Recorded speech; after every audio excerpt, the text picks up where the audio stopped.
You're listening to The World at 8 with Lynn Mozart.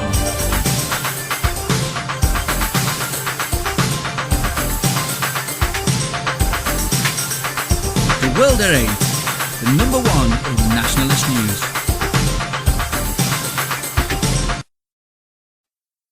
Highlights of the news today, Wednesday the 24th of July 2013. In the land of serial child abuse by the elites, Cameron screws the internet to save kids from pornography. UK blocks porn, conspiracy theories next. Adverts urging illegal immigrants to leave UK attacked by ex-minister. Italy set for net loss of 250,000 jobs this year. Dutch Islamic schools' lies and threats offer broader lessons. French politician claims Hitler didn't kill enough Roma. Black America's real problem isn't white racism. Arizona college suspended student because she wanted English-only classes. Russia orders snap drill of missile forces. Thought for the day, ban halal foods from the UK forever. And finally, oh Tigger Tigger burning bright. UK news. In the land of serial child abuse by the elites, Cameron screws the internet to save kids from pornography. Richard Cottrell, former Conservative European MP, writes, "Successive British governments, including the current one, given that it shares a number of key members from previous administrations, showered favours and rewards on the recently exposed serial paedophile Jimmy Savile. Now we have David Cameron informing us that child pornography is so rampant on the internet it needs to be censored, which means of course nothing less than a stopgap to prevent anything which happens to bother or concern the ruling authorities from reaching the light of day." The Jimmy Savile affair involved many high-level establishment figures. We've only seen the tip of the iceberg so far, and it's a fair guess that's about as much as we shall ever discover. The fact that Savile was using primetime BBC children's programmes to pimp was the worst kept secret in modern times. Everyone on the ITV independent network, which employed me, knew there was something very wrong with Savile. His attacks on women on BBC premises were common knowledge. Not a hair of his head was harmed. UK blocks porn, conspiracy theories next. David Cameron orders move towards Chinese-style internet. The British government has set the precedent for establishing the state's power to censor web content of its choosing by automatically blocking online porn via mandatory web filters to be set in place by the end of next year. Other countries that have attempted to introduce similar filters, such as Australia, also justified their introduction by primarily targeting child pornography, but tried to use them to blacklist activist and political websites, leading to accusations of totalitarianism. Given that major think tanks with direct ties to the UK government, like Demos, have claimed that conspiracy theories, which is a pejorative term for anything that challenges the official narrative, cause violence, how long before anti-establishment websites are also included on a government blacklist? Adverts urging illegal immigrants to leave UK attacked by ex-minister. Adverts are being driven around 6 London boroughs this week in pilot scheme to encourage voluntary returns. A former Liberal Democrat minister, Sarah Tether, has criticised a Home Office go home or face arrest mobile billboard advertising campaign as nothing less than straightforward intimidation. Tether, who accused ministers of cranking up the anti-migrant rhetoric, is MP for Brent Central, in one of the 6 London boroughs where the week-long pilot scheme to encourage illegal immigrants to leave Britain is taking place this week. The advertising vans will also show residents how many illegal migrants have recently been arrested in their local area and carry a text number for overstayers to use to arrange their return home. The adverts say, in the UK illegally, go home or face arrest. Text HOME to 78070 for free advice and help with travel documents. We can help you to return home voluntarily without fear of arrest or detention. The campaign is to be backed up by leaflets, posters and messages in local newspapers. The 6 boroughs being targeted are Hounslow, Barking and Dagenham, Ealing, Barnet, Brent and Redbridge. They were chosen because they have either significantly higher or below average numbers of voluntary returns, so that the success of the pilot scheme can be assessed. More than 28,000 illegal migrants went home voluntarily last year. World Date states too little and maybe too late. Try targeting the Islamic population as well, might be a good idea. European news. Italy is set for net loss of 250,000 jobs this year. 750,000 new hires, but with 1 million set to leave labour market. Recession hits Italy is set to suffer a net loss of 250,000 jobs in the private sector this year, according to figures released Tuesday by the Association of Italian Chambers of Commerce, Union Camerieri and the Labour Ministry. According to the data, there will be 750,000 new hires in 2013 in the industry and service sectors, but almost 1 million people will leave the labour market because of redundancies, dismissals and retirements. The level of new recruitment was 112,000 lower than in 2012. Italy's unemployment level climbed to a new record high of 12.2% in May, National Statistics Agency Istat said, with 3.14 million people out of work. Joblessness is particularly bad amongst young Italians, with around 4 in 10 under 25s out of work. Dutch Islamic schools' lies and threats offer broader lessons. Students threatening teachers, teachers threatening students, corruption in the classrooms, the hallways and eventually becoming a national scandal, all part of daily life at an Islamic high school in Rotterdam. There, according to a recent article in Dutch daily NRC Handelsblad, non-Muslim teachers are pressured to pass failing Muslim students, while Muslim teachers hold secretive classes instructing their pupils on the evils of European culture. And that's only part of the story. The Ibn Galdoon school has a long history of controversy, but returned recently to the spotlight after it was discovered that a group of its students had stolen copies of the national final exam administered to all Dutch students and was selling it over the internet.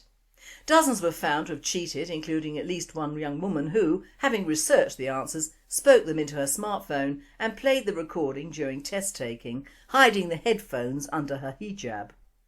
Investigations into the theft have revealed deep-rooted corruption and revisited previous dirty dealings at the Islamic school, the only Islamic secondary school in the country. In 2007, for instance, Ibn Galdoon's directors were found to have used over €200,000 in government subsidies earmarked for books and local educational school outings to take 200 students and their families, not, say, to the Rijksmuseum or Anne Frank House in Amsterdam, but to Mecca. To make matters worse, school administrators then created false receipts and invoices to cover up the misallocation of funds. French politician claims Hitler didn't kill enough Roma. Uproar in France over politicians' statements. Adolf Hitler did not kill enough Roma, according to a French politician who triggered a firestorm of outrage Monday with his reported remarks. Maybe Hitler hadn't killed enough. Gilles Bordelais, a member of the National Assembly for the centrist UDI, reportedly told media Sunday after seeing a camp of Roma, sometimes referred to as gypsies. Some in his party are now calling for his expulsion. Bordelais is a former mayor of the city of Cholet, where he saw the Roma camp nearby. Some of the gypsies approached him with Nazi salutes and jeers, and he responded with that statement. World news. Black America's real problem isn't white racism. When US Attorney General Holder delivered his 2009 Nation of Cowards speech, blaming racism for racial separation, Manhattan Institute's Heather McDonald suggested that our Attorney General study his crime statistics. In New York from January to June 2008, 83% of all gun assailants were black, according to witnesses and victims, though blacks were only 24% of the population. Blacks and Hispanics together accounted for 98% of all gun assailants. 49 of every 50 muggings and murders in the Big Apple were the work of black or Hispanic criminals.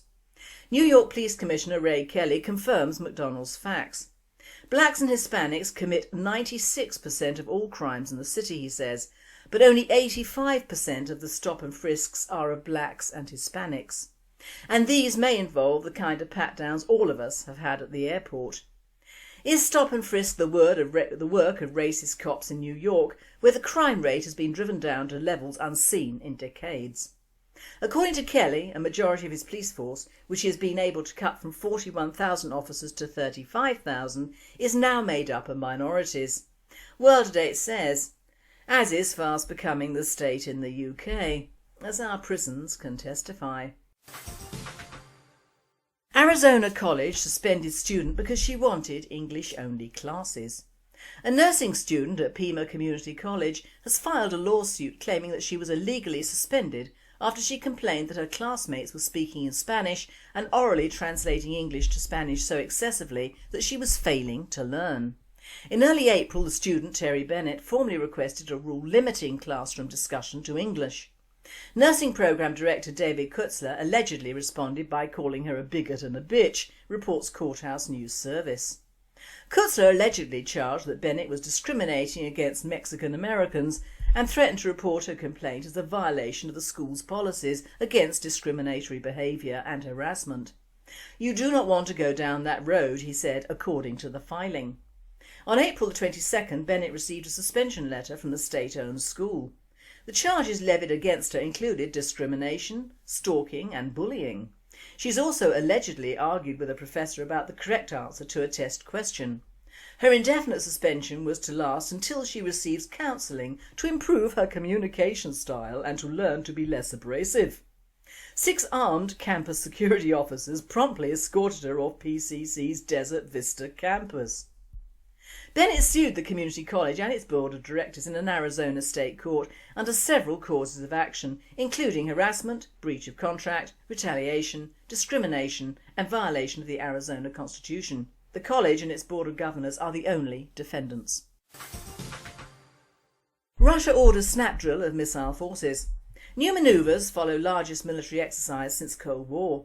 Just days after it concluded the biggest military exercise since the Cold War, Russia has ordered its missile forces to conduct a snap drill in order to ascertain the readiness of putting intercontinental ballistic missiles on high alert within a short time frame. The headquarters and 2 missile divisions of the Orenburg Missile Army in Russia's Ural regions have been put on high alert as part of a snap combat readiness drill, reports RIA Novosti. The drills, which will run until Saturday, involve the redeployment of missile units, which include those armed with nuclear-capable Topol SS-25 Sickle intercontinental ballistic missiles and the RS-20V Voyevoda SS-18 Satan ballistic missile systems. Russia has dramatically stepped up its military spending, with arms industry expenditure expected to soar to nearly 60% over the next 2 years, while the US military budget has been cut by 15%. Thought for the day: ban halal foods forever in the UK. Congrats to all on the royal birth of a baby boy.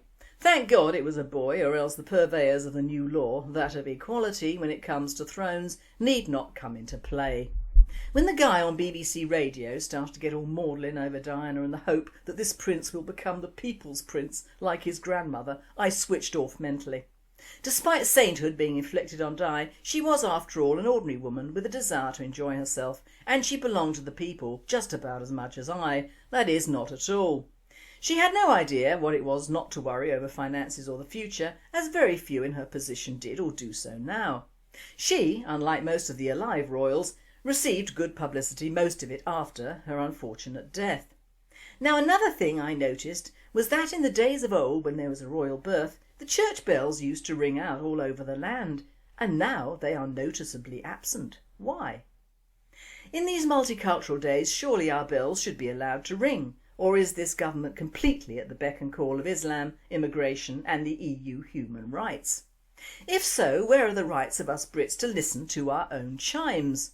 They've quite suddenly disappeared from the UK, and frankly I don't care who they offend. They don't offend me and my tribe, so ring 'em and be damned. Now to move on, and I received a link announcing that Poland has stopped halal slaughter, and in the 6 months since that event it's been announced on the Halal Market News that all the meat packers in Poland are up in arms because of the loss of revenue and jobs. Now for some, me included, it's a barbaric and inhumane practice. To others, and of course mainly Muslims in or out of Poland, it's a much needed source of mainly beef and revenue that could prop up Poland's struggling economy. 6 months after the ritual slaughter of animals was banned by the country's highest court, a fierce debate rages on both in and out of Parliament as critics of the ban, including Prime Minister Donald Tusk, push for it to be repealed. With its largely Roman Catholic population and tiny Muslim and Jewish minorities, Poland may seem an unlikely large-scale producer of halal and kosher meat, But until January, business was booming for Polish producers who had found a profitable niche market in exporting the meat to Turkey and Israel, as well as Arab countries. Exporters of the meat were on the verge of sealing major deals with Saudi Arabia in January when the Constitutional Tribunal ruled that ritual slaughter, in which the animal's throat is slit while it's still conscious, contravened Polish legislation and was unconstitutional. It marked a victory for Poland's growing animal rights movement, following a lengthy campaign by protesters to bring the case before court. For the industry, though, it meant lucrative export deals were abandoned as production ground to a halt. Animal rights campaigners gathered once again in Warsaw, June the 12th, to protest outside Parliament, as debates began over a draft law that would see religious slaughter reinstated. According to the Polish group Animal Defenders, more than 1,000 people attended the protest, including politicians from all parliamentary groups, who have pledged to vote against the reinstatement of ritual slaughter. The bill was drafted by Tusk's pro-market government amid lobbying from the industry and widespread fears of the country slipping further into economic decline. The draft bill includes some new measures designed to protect animals and is largely expected to be passed, though not without being subject to intense debate. Explaining the reasons for the government's draft amendment, Tusk said, "Let us remember that we are talking not only about the protection of animals from unnecessary suffering, but also the protection of dozens of companies and thousands of employees." An appeal from 100 veterinary physicians was read out to the Assembly in Parliament in June. The authors wrote that slaughter without stunning is known to cause much more pain to animals, stating at the end, "We protest against the adoption of such heinous change by the Polish Parliament." Though no official figures are yet available on the financial losses due to the ban, the industry is worth around €500 million annually to the Polish economy and has been closed down for more than half a year. Banning ritual slaughter was a cardinal mistake with huge consequences, said Witold Choński, head of Polskie Mięso or Polish Meat, an organisation representing the country's meat producers. Poland can't afford this, he said. Most meat production facilities are in small places without anywhere else for people to work, and this is dooming the economic prospects of people. As Polish cuisine is based mainly on pork, forbidden by the Muslim and Jewish faiths, the niche export market is seen by some as a clever use of Poland's vast expanses of agricultural land suitable for cattle grazing. We in Poland eat very little beef, only about 2 kilos per person per year, amounting to only a few % of what we produce, said Wysław Rozansky, president of the Union of Producers and Workers of Meat Industry. More than 90% is exported, 30% of which is kosher and halal. Now consider the source of this article, Halal Market News, on which it also features copious adverts on Ramadan and halal foods. Of course it isn't going to relate any good action to this new law which Poland and Sweden have taken up. It harps on about the other members of the EU taking on the halal slaughter gap left open by Poland. Apparently France is happy to leap into the void and supply vast amounts of halal slaughtered beef to Muslims abroad and Muslim countries. Apparently Bosnia and Herzegovina is also positioning itself to become a major exporter of halal and kosher meat. Bosnia's regional industry minister Erdal Truj said that the halal industry is growing worldwide and that his country aims to become a hub for the halal industry in this part of Europe. Of course it is. Now Bosnia is almost a Muslim enclave, which is courtesy of the world and the United Nations. My point being, when are we going to stop fooling ourselves into thinking that nationalism alone can bring about change? People bring about change, not governments. People. I see no point in weeping and wailing over the Islamification of our country if people in Europe don't want to change, instead of adapting, which is what we are all doing. We are altering our very way of obtaining meat throughout this country, and it has been going on for many, many years, underground. How do you change a society? Simple, easy peasy, slowly does it. You open the doors to unchecked immigration from certain countries and certain ethnicities. Even when times are hard, you never stop funding these immigrants and providing them with homes. You make your own tribe second-class citizens, and there are many ways of doing this. Amongst them are: make addictive substances freely available and cheap, re-educate the young, destroy the family unit, ignore the culture of your homeland and encourage other cultures in places of education, Replace your religion with another religion and endorse their places of worship. Make sure that certain foods are killed in accordance with the foreign culture and religion, and make sure everyone has to eat it. Destroy your arable land so that your people are dependent on global markets, and annihilate any thoughts of becoming a self-sufficient island and peoples ever again, to name but a few. It stands to reason, if an entire country changes its mode of living and eating to accommodate a foreign culture like Islam, you are in truth welcoming more of the followers of Islam into that country. This is the first time in Europe's history and that of the United Kingdom that our food has been changed to fit in with the sheer numbers of Muslims in Europe, and it must stop. We are building entire economies around these people and their way of life, and the time will come when no one will be able to do anything about it for fear of reprisals and loss of income, to the no doubt vast amounts of workers associated with halal slaughter, to say nothing of our supermarkets who prefer it because due to lack of blood that meat lasts longer on the shelf. In fact, we are all complicit in actually eating this crap, but then schools and our armed forces have had to for many years.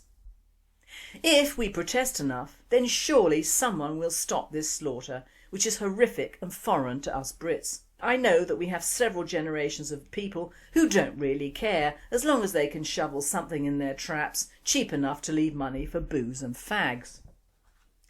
But if you think about it, every time you eat halal, supermarket food, a takeaway curry, a Subway, a Chinese meal and a kebab, you are funding Islam and promoting the Islamic way of life. And believe me, if Sharia ever comes into force, which it could do with our stupid laws, you'll be lucky to have food at all. Certain elements within Poland are creating because they made money from killing beef in this way and exporting it to Muslim countries and the rest of Europe for the Muslim populations, which are vast in France, UK, Germany and Belgium. But they need not fear, because all their probable 6,000 persons out of work will probably come to the UK and get work in our halal slaughterhouses. Halal should be banned outright in this country in Europe. We are not yet an Islamic republic, or whatever passes for those hellholes, and we should all play our part in condemning this slaughter, let alone eating of that flesh which is obtained through so much cruelty and disregard for the animal. Eat pork. No pork is halal, is it? Europeans and we have eaten pork for hundreds of years, until some idiot decided that we Europeans should change our culture so that it could be replaced with ease by Islam. I don't care if the Muslims in the UK starve for want of halal food. As far as I'm concerned, that is one way to tell them that we don't want them or anything to do with Islam. My message to all Muslims is: take your people, your bag, your baggage, take your mosques, your veils, your religion, your culture, your bodies and get out. Enough is quite enough. And finally, Tigger Tigger burning bright in the forests of the night. It's been reported in the Telegraph that a Sumatran tiger has been given swimming lessons at London Zoo to keep him cool during the recent heat wave. While most tigers love water, JJ, a 20 stone 6 pound Sumatran tiger at London Zoo, usually stays in the shallow end, only tentatively venturing into deeper water. So his keepers built a raft in the middle of JJ's new pool enclosure and topped it with horse meat, the big cat's favourite.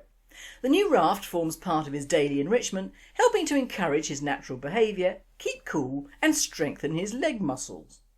Jay and his brothers were born in San Francisco Zoo, then JJ moved to Akron Zoo, Ohio with his brothers Kami Sambol and Barang when they were all a year old. In autumn 2012, JJ was transferred to his new home in ZSL London Zoo to meet female tiger Malati as part of the global breeding programme for this critically endangered species. Keepers say introductions went well and they believe they'd made a successful match. This presenter says, "These are my favourite tigers," and JJ needs a much bigger and greener environment. Lots of bamboo would help. The pool is a good thing and should help in this weather. After all, Sumatra is in the monsoon zone where they have lots of rain in season and not this dry heat. You've been listening to The World at 8. I am Lynn Mozart and I wish you all a very cool good night.